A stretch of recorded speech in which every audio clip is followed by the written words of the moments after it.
50 years after the Six-Day War, Israelis and Palestinians are still facing the consequences. Both sides have endured years of violence, failed negotiations and broken promises. Hello, I'm Anand Naidu in Washington, D.C., and this is The Heat.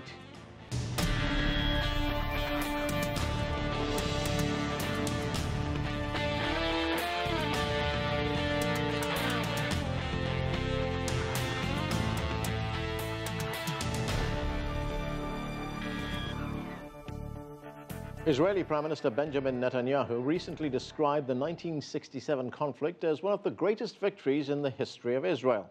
During the Six-Day War, Israel defeated the armies of Egypt, Jordan and Syria and seized land including East Jerusalem, the West Bank and the Gaza Strip. Israel would later sign historic peace agreements with Egypt and Jordan, but to this day, its conflict with the Palestinians remains unresolved. We begin with this report from CGTN's Nathan King. 6 days that changed the Middle East for a generation. Despite a surprise attack by Arab forces, Israel defeated Egypt, Jordan and Syria. The Israelis captured East Jerusalem, the West Bank, the Gaza Strip, the Sinai Peninsula and the Golan Heights. 50 years on, Israelis celebrate in Jerusalem. For Israel, the Six-Day War made their nation secure for the first time since its creation in 1948. Ehud Gross was an Israeli soldier during the conflict. We didn't feel afraid at all. On the contrary, the victories until that moment in the war and the feeling that the Arab nations had done something that they should not have done by starting the war made us want to fight them and win. But for Palestinians, it was the beginning of occupation and exile. Abu Jamal, now 82, lives in Ramallah in the West Bank, and he witnessed killings and evictions of his people.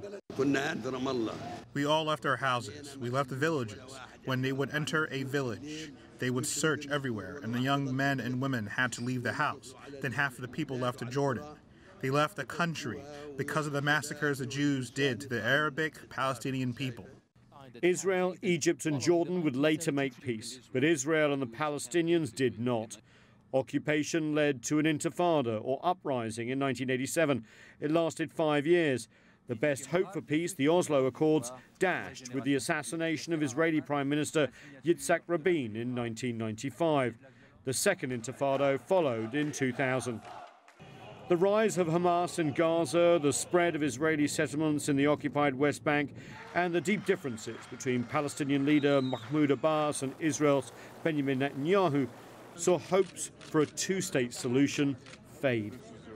Defined by the Six-Day War, modern-day Israel is in part a vibrant economy and democracy, but also an occupier of Palestinian land.